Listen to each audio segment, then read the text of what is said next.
and welcome back to No Time for Neutral. I'm your host, Georgia Hawthorne. And I'm Andy. And Andy, we're going to talk a lot about geopolitics today, and I'm just going to apologize in advance.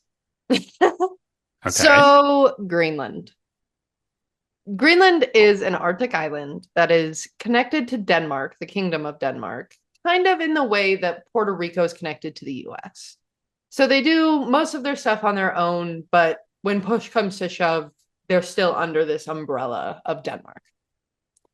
And Donald Trump has somehow gotten it in his brain that this island is absolutely crucial to US national security, even though we already have military bases there.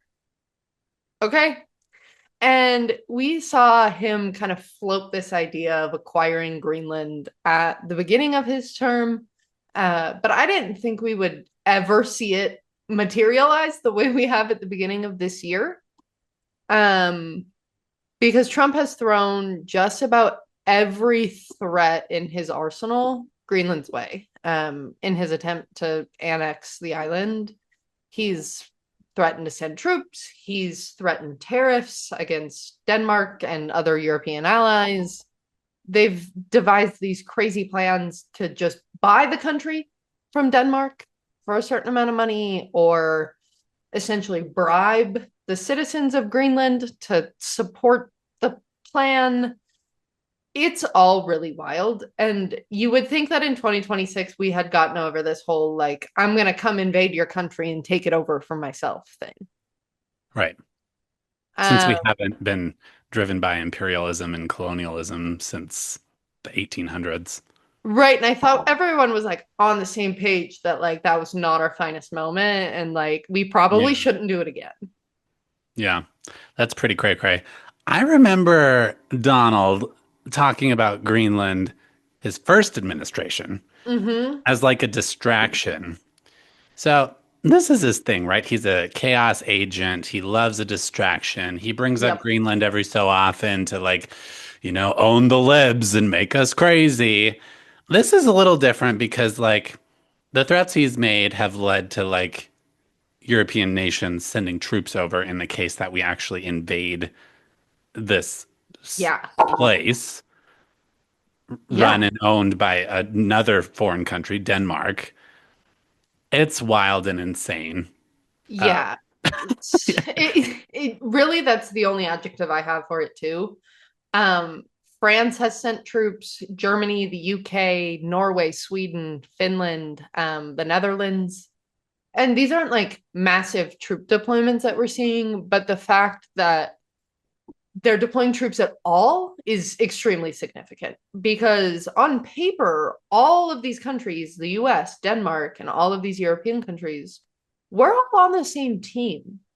We're all exactly. allies. Exactly. And I don't think I think a lot of Republicans are not thinking about what this stupid bullshit that Donald Trump is pulling is doing to the people that have been in our corner Mm-hmm. since World War II, Right. when NATO was formed as an alliance to protect our countries. Like, he's throwing our allies under the bus and threatening to invade one of our allies' countries. Right. It's crazy. We should be on high alert here and Right. understand that this isn't normal behavior for a president. No, right. Truly And not. the most significant part about NATO is Article 5. And Article 5 says that if one NATO country is attacked, all NATO countries will respond. It's how all of Europe got sucked into the war on terror in the early 2000s after 9/11 was because the US as a NATO country was attacked. And so all of our allies had to send troops with us to the Middle East to help us fight the war on terror. And so what we're talking about here is if Trump invades Greenland, we're talking about the US, a NATO country, invading Denmark, another NATO country. And then all of Europe is either going to have to take on the United States or disband NATO. And if NATO gets disbanded, then there are very few. security organizations left at this point. NATO's pretty much the strongest one that has made it through thus far. Yeah. It's been a very strong alliance for 3, 4 generations, It's our why entire lifetime. Ukraine wanted to be a member of NATO so badly. Yeah. That's kind of like NATO plays into the Ukraine Russia conflict as well. So it's not just Denmark that Trump is pissing off or whoever he thinks he's like sticking it to right now. He's essentially like rewriting the world order because he's saying that like China and Russia can't have Greenland. They can't have Greenland because of security reasons. But it doesn't matter if we alienate all of our allies in the process, anyways. Yeah. You know, like, And I will say, some Republicans have been speaking out about the stupidity of this. So thank you. I wish there were more. There should be a hell of a lot more. What's really infuriating is some of our very own representatives, like Tim yeah. Sheehy, are actually enabling Donald Trump. Um, Mm-hmm.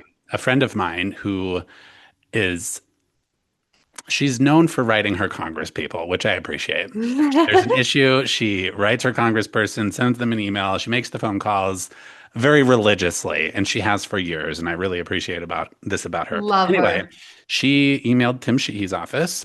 Tim Sheehy's staff, which I'll admire, got back to her in a very timely manner. Thank you for Okay. that. Sometimes it takes a very long time. Sure. However, Sheehy's stance is that he's in support of taking ownership of Greenland because he agrees with Donald Trump's rhetoric about this being more like for military power, and we need it for those reasons, which is insane. We have had troops in Greenland ever Mr. since. Navy SEAL Tim Yeah, Sheehy. He's the one yeah. who thinks this is a good idea. He agrees with Donald Trump's stance on taking Good. ownership of Greenland. Good, good, good, good, good. Insane. Insane. I this is so infuriating because like, hello, Montanan here. I don't want Greenland. I want healthcare. I want to go to the doctor and not go bankrupt and pay my rent and go to the grocery store.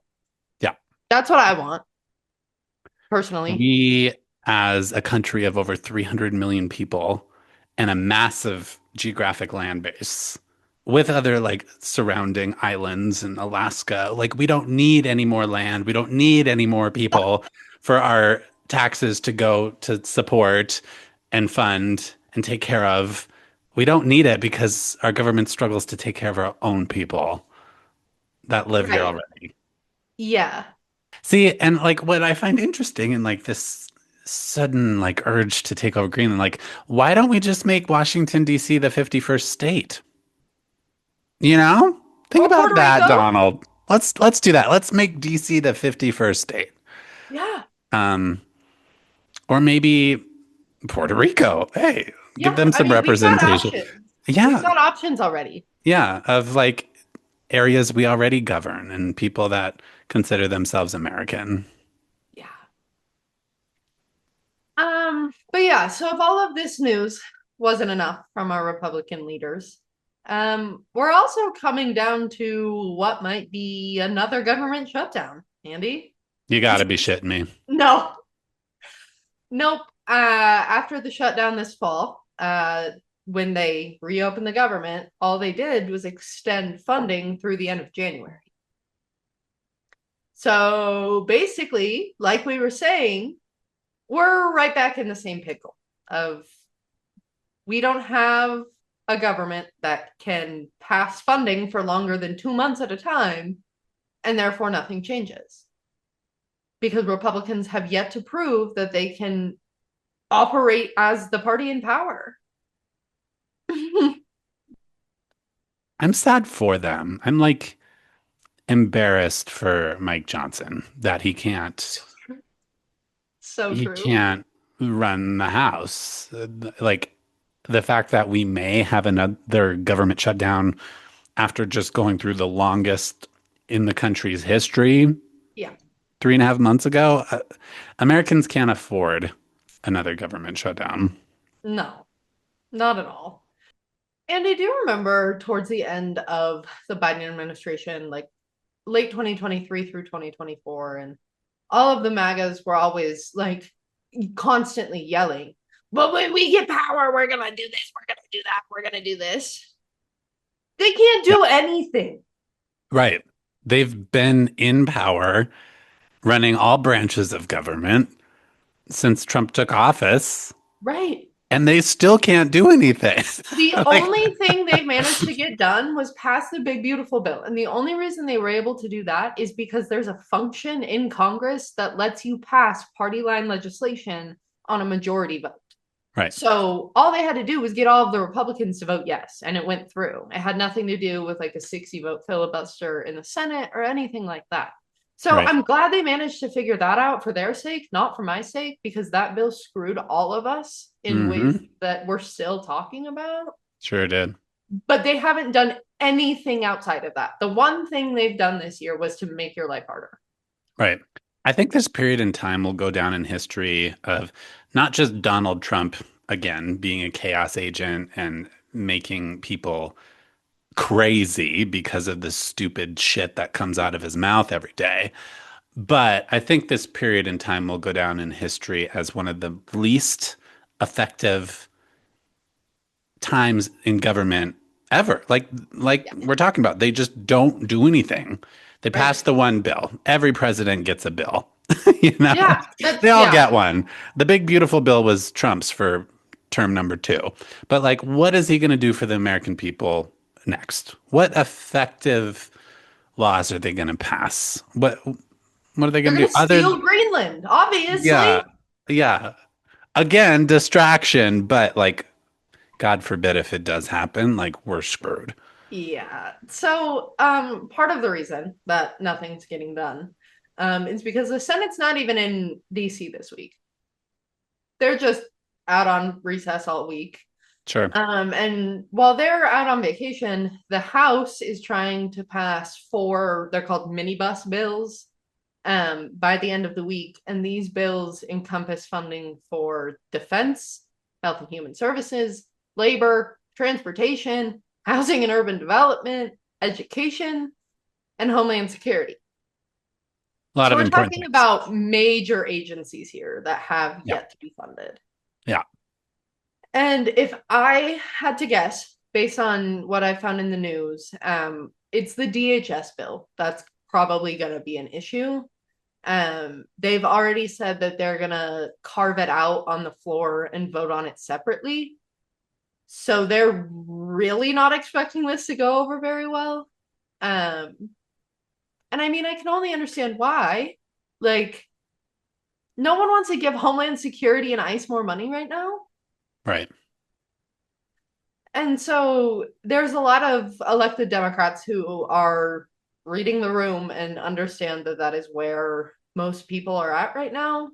And so they don't really want to sign off on funding the agency, at least not where it's currently being funded at.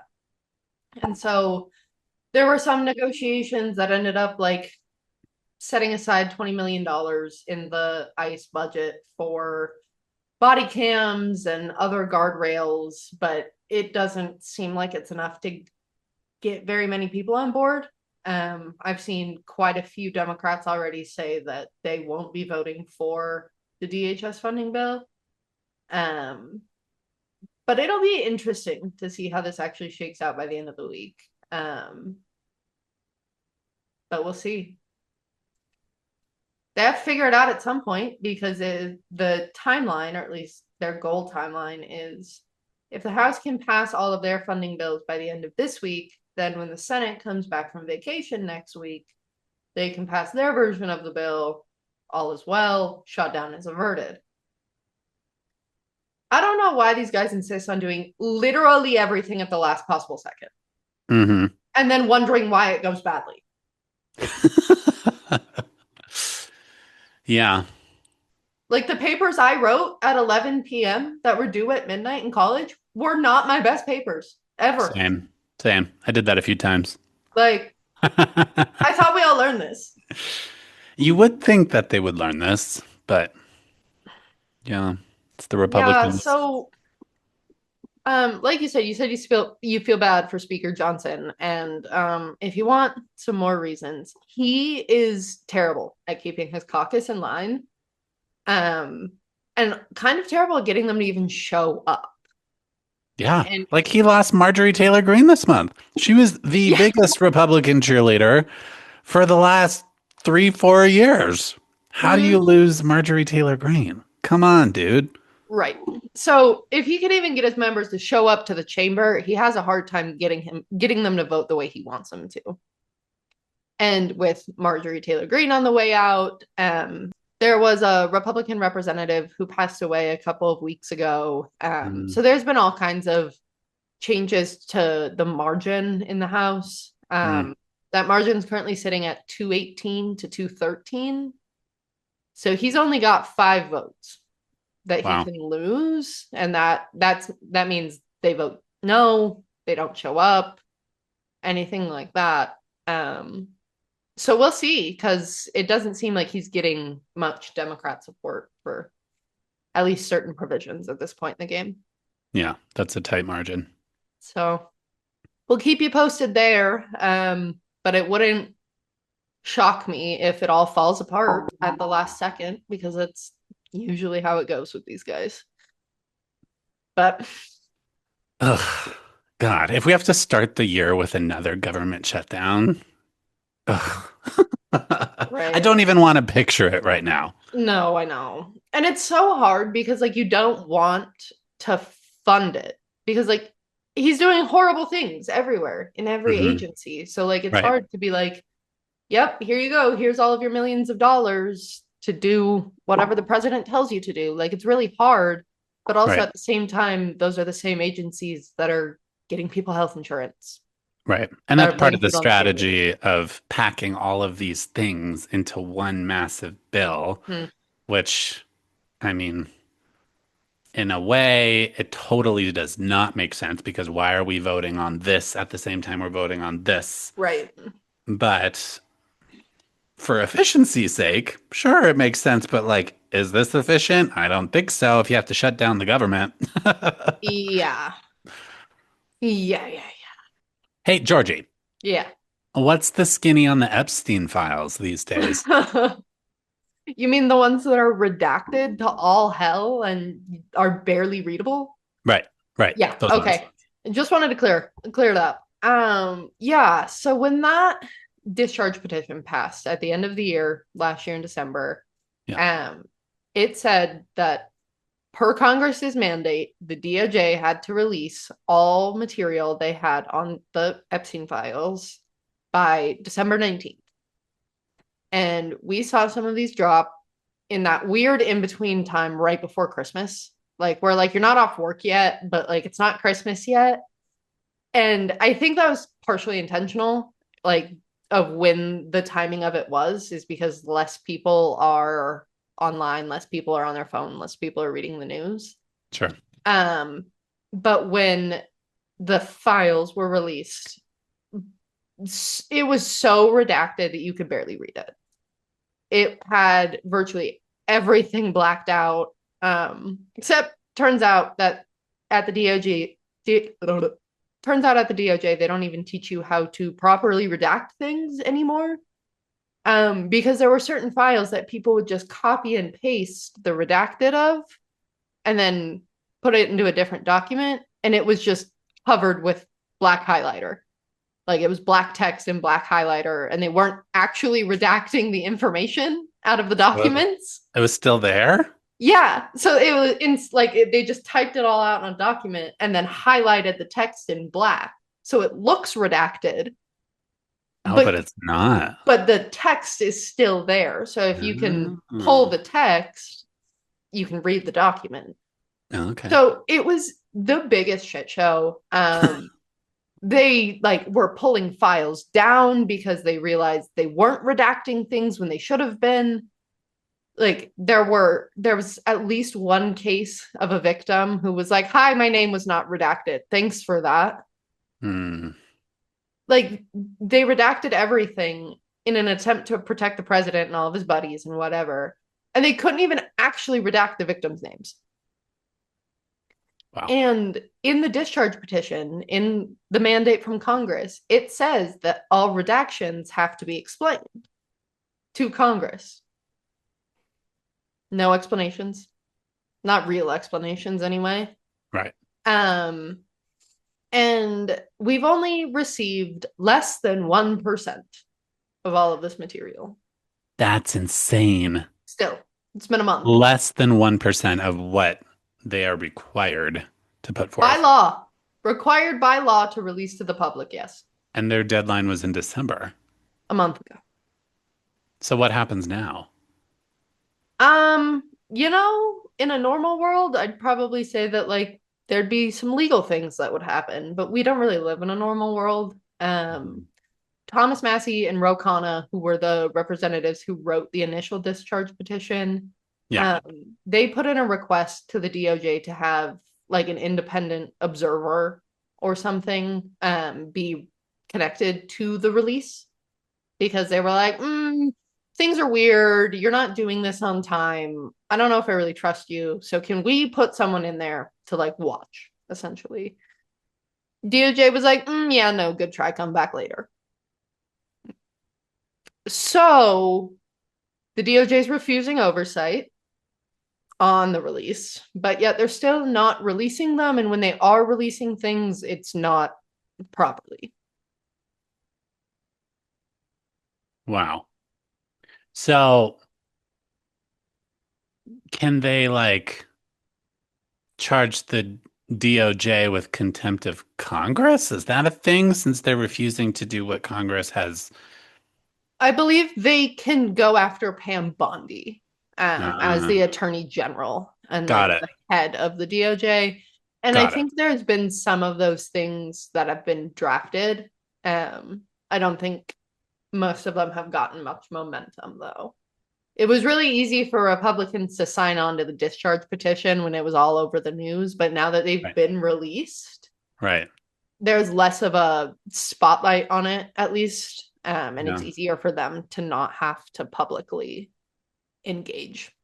Well, and all that took was just Trump saying, "Go ahead, Republicans, sign on to the discharge petition." Right. It was that first group of four to like get the Mm-hmm. majority, which was the struggle. But then Trump was like, "Okay," and then Right. everybody was like, "Okay." Yeah. And I mean, when it comes to what was released in the files, it was the craziest part about it is that we only have less than 1%. And it is still so much information that you don't even know what to do with it. Right. It's mind-blowing that there's that much Mhm. I information spent about Epstein. hours going through like the photo albums Wow. and I got through like one set of photos. If somebody were curious and just, had the time to go through what has been put out thus far, where could one go to view this information, Georgie? So, if anyone's curious, if you just Google DOJ Epstein files, it will bring you to the Epstein Library, is what they're calling it. And that is the official resting place of all of the Epstein files. Granted, it's a DOJ website, it's a government website. I don't think it's the easiest thing in the world. But if you do some sleuthing online, there are some really, really creative code developers out there that have created much more intuitive and easier to navigate platforms. I saw one that turns all of the photos in the Epstein library into like your iPhone camera roll. So you can just sit there and swipe, swipe, swipe, swipe, swipe, like it's your own camera roll. Wow. Which is a lot easier than clicking through individually on the DOJ website. Trust me. I don't really know where we go from here. Best I've got at the moment is to keep the pressure on our senators and our representatives, especially Zinke and Downing, because they voted for it. Hmm. Like, if you're going to vote for a bill that requires action, you should Yeah, follow up on that action. exactly. That's what we're expecting you to do Hold anyway. them to account. It's insane that we still have to keep bringing this up when Congress already demanded to see this information, but I guess we just shouldn't lose sight. Keep The world demanding we live to in. see the information that Congress has demanded to see. Um, but as always, it's not even just Congress that's up to funny business. There's always at least one in Montana. And it's still Christy Jacobsen, our lovely Um, Secretary of State. Um, we told you guys about her postcard last episode. Her only citizen should be allowed to vote election security bullshit. So the election security procedures that she's like touting in this postcard um, found 23 potential non-citizens who had voted in Montana elections. wow. For some 23. context, there are about 785,000 registered voters in the state of Montana. Wow. That's 23 insane. And potential. and Christy Jacobsen needed to spend over $200,000 of taxpayer money on these stupid postcards. Yep. 197K is what the official price tag was, is how much she spent of taxpayer money to send it out to everybody. That Her and is her stupid photo of the president. infuriating. Infuriating. Wow. And so there was a complaint that was submitted to the Commissioner of Political Practices over this postcard. And the Commissioner of Political Practices basically manages all of the political compliance in Montana, campaign Sure. finance, Yeah. misuse of funds, that kind of thing. And the commissioner returned his like response and he dismissed the complaint saying that the postcard was not political as defined by law because What does that mean? Chrissy Jacobsen's not up for reelection this year, or Donald Trump's not up for reelection this year. Or it doesn't use political words like win or defeat or so yeah, it's all very That's technical. crazy. I mean, to me, it seems like she's just planning to run for something new. Like she can't run for Secretary of State again. This is her second term, so she'll be Hmm. done, Hmm. Hmm. which means she has to run for something else. And what better way to elevate your profile than sending out a postcard on the taxpayer's dime of you and the president? Right.